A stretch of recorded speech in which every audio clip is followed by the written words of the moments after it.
বন্ধুরা, আজকে দেখো কি নিয়ে আসছি। তালের পিঠা তো অনেক খেয়েছি, আজকে চিন্তা করলাম একটু আমের পিঠা খাবো। এই জন্য এখানে আমি দুটো আম এভাবে কিউব করে কেটে নিয়েছি।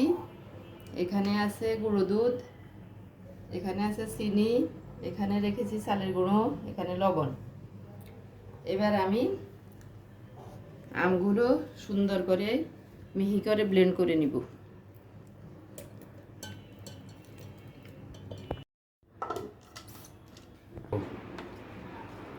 এ দেখো একদম মিহি ব্লেন্ড করে নিয়েছি। এবার এর সাথে মিশিয়ে দিলাম 1 কাপ চিনি, দিয়ে দিলাম কিছু গুঁড়ো দুধ,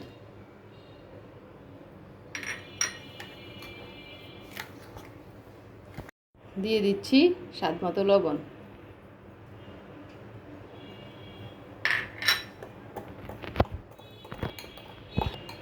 এবার দিয়ে দিচ্ছি চালের গুঁড়া। ময়দা দিয়েও করা যেত, কিন্তু আমি আজকে চালের গুঁড়ো দিয়ে করছি।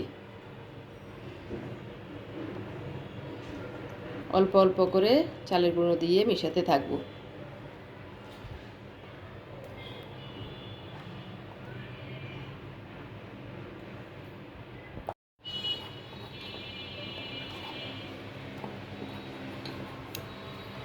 ভালো করে মিশিয়ে নিতে হবে, যেন কোনো দলা বেঁধে না থাকে। দিয়ে দিচ্ছি সামান্য পরিমাণে বেকিং পাউডার।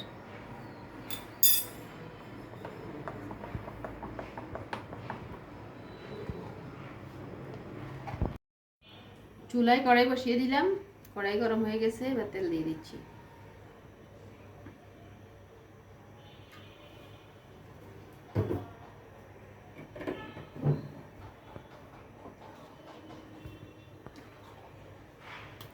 এদিকে আমার ডোটাও ভালোভাবে মাখা হয়ে গেছে, দেখো ডোয়ের ঘনত্ব এরকমই হবে,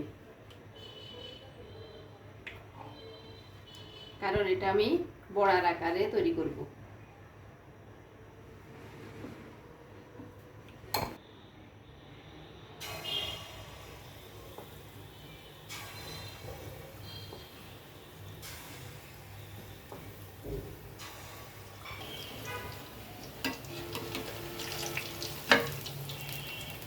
এক ফিট হয়ে গেছে, এবার আমি উল্টে পাল্টে দিচ্ছি। হয়ে গেছে, এগুলো নামিয়ে নিচ্ছি।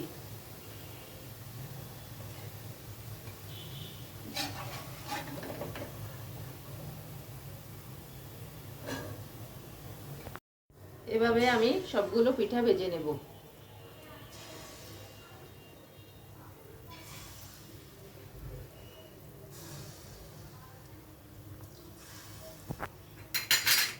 দেখো হয়ে গেছে আমার আমের বল পিঠা। কেমন মুসমুসে হয়েছে, শব্দ পাচ্ছ তোমরা?